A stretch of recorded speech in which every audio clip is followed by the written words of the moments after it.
Today is Saturday, March 12th, 2016, and the title of this rant will be Trump Rallies, Licensed Violence.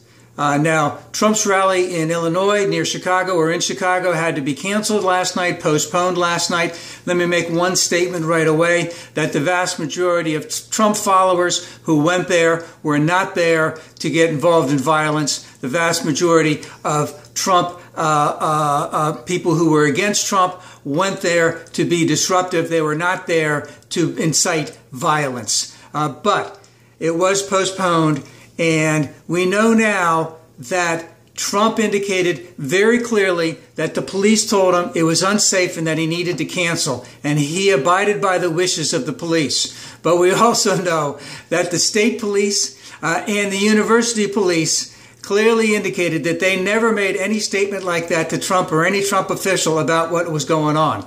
So what I take from that is Trump basically is a chicken, is that when he's around his people, he's got a nice big mouth. But when there's any type of someone who is against him, he can dish it out, but he can't take it.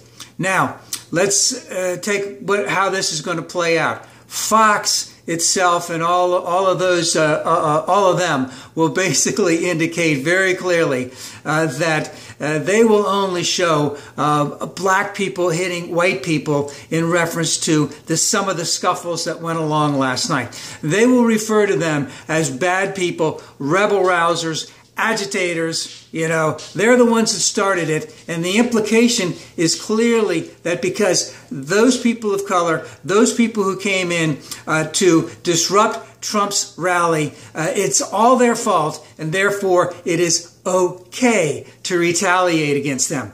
But let's take a step further back. You know, what is really going on here? The type of people that Donald Trump is appealing to are what I would call the left behind whites, you know, the forgottens. They represent, I hate to use this term, but the lowest core of GOP voters. The ones that are so excited about Trump, and the type of ones who feel that he licenses them, encourages them. They feel that they are liberated by his talking. Are those people, and they've done enough studies that it's mostly white people. It's white people with lower educations. It's white people with lower income, and it's mostly white people who basically are renters. So, you know, they're on the lower end, and they see the power of Trump's talking about who they feel is keeping them on the lower end. And there is historical precedence for that in Europe, where we had many of these, let's just use the term, so-called strong men go out and talk. And they did the same types of talk, maybe not necessarily, much greater than what Trump is doing now. But the process is that they basically told the masses that there's a fall guy and we're going to take care of him for you. And this is what Trump is doing. We have a Muslim problem, and I'm going to take care of the Muslim problem for you. We're not going to let any in, and we're going to deport them all.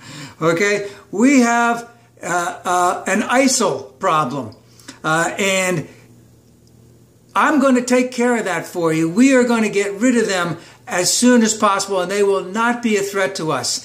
And oh, by the way, forget waterboarding. I'm going to have enhanced waterboarding, because we're not going to take it. We're going to dish it out. Guess what? We have a Latino problem, and I'm going to take care of that Latino problem for you. And we're going to get rid of them, and we're going to build a wall, and and Mexico is going to pay for it. And of course, in the meantime, he's going to go after the Chinese, indicating that we don't know how to negotiate contracts. He knows how to negotiate contracts. But the basic premise of all of that Trump is talking about is the people in power now, they don't know what the heck they're doing. I know what I'm doing. You follow me. I will take care of this problem for you. And oh, by the way, I'm going to do it my way, and I'm going to help you. So this concept, and of course when Trump has thrown people out, he has used that vitriol in reference to those people. This was a violent person. This one started it. This one was an agitator, etc. But let's remember that this violence, this rhetoric of violence that Trump is using, it enhances his image with that base of the Republican Party. Now, right now, Trump is going to be making a couple rallies in Ohio. We'll see how that plays out. I understand that Rubio is basically still in Florida because he's got to be there. And he's basically indicating that this is unacceptable for the Republican Party. So I don't know if Fox and the others are going to show that based on Rubio, because there still is a strong element of the established Republicans who want to get rid of Trump.